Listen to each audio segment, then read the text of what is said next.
So right now I'm going to go over a tutorial of how to manage your app. First, in step number 1, functionality.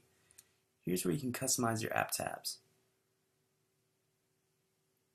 First, you'll see the app icon, if the tab's active, the tab name, and the tab function. I'm going to quickly add a tab to show you how it's done. First, give the tab a title, choose the tab function, make sure it's active, and then choose your tab icon. When you're happy, save your changes. You'll see the newly created tab added at the bottom. From here you can drag and drop the tab order and it will automatically save. You can also further edit and delete the tabs from here. Next, in step number 2, is where you customize the app content.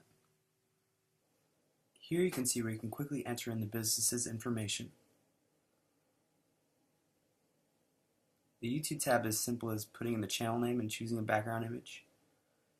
Entering your social media is as easy as entering the website tab. Next, I'm going to go over how to create an info tier tab. These what you see is what you get editors are extremely flexible. You can add in images, text, a ton of stuff. I'm going to give the tab a title. I'm going to go ahead and edit the background image colors first.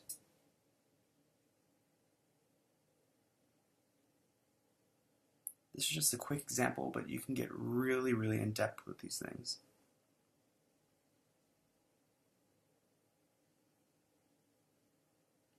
And always after you're done, make sure to save your changes.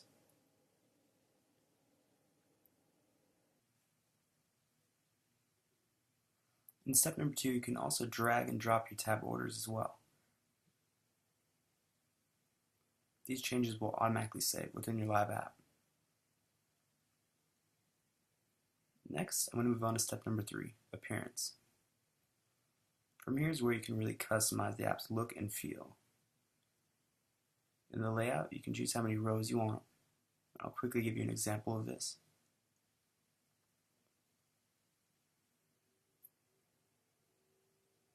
As you can see on the right, it changed to 2 rows instead of 1. And you can also choose different tab layouts.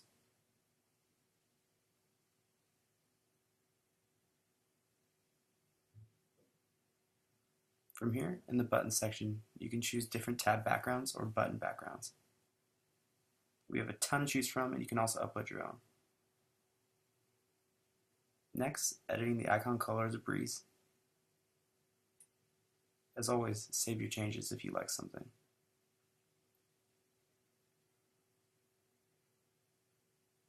Next, the tab color. You can also change the opacity. Tab's text is also easily changeable.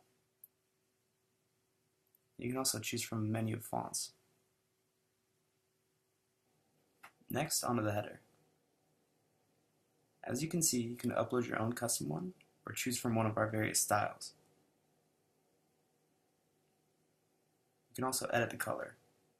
The global header is the header that will be found inside the app itself. I'm going to stick with the custom one I already uploaded. As you can see, this is all highly customizable.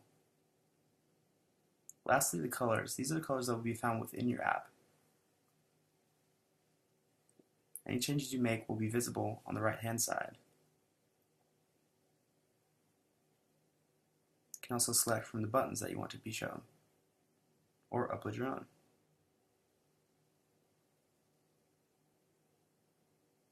The background images section is very useful. You can upload your own custom ones or choose from our library. Once you've uploaded one, select the checkbox in the bottom left corner. From there, go down and also select the tabs that you would want this background applied to.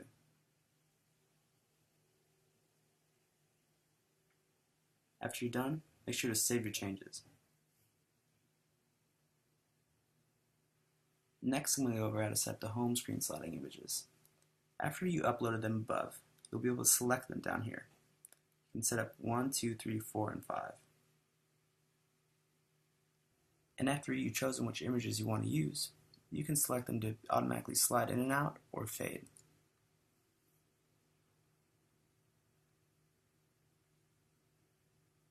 I can go ahead and save my changes as always.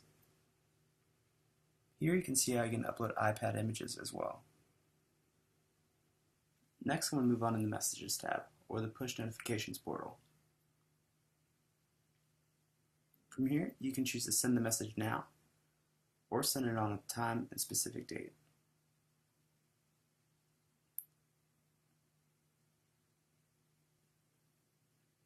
So I'm going to quickly show you how to set it on a time and specific date to send. Simply select the date, set the time you want it sent at, and press done. From here you can just press send.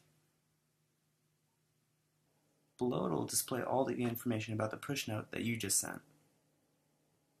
Next, I'm going to move on to step number 4, the Preview tab. Here you can go back and forth and preview the edits that you've been making to your app. On the right is the mobile website, and on the left is the mobile app. This previewer is highly functional and gives you a great idea of what you've been creating. It's also awesome for making edits and seeing what they look like really quickly. Almost all the tabs will be fully functional, except for those that access the iPhone's native functionality, such as the camera or GPS.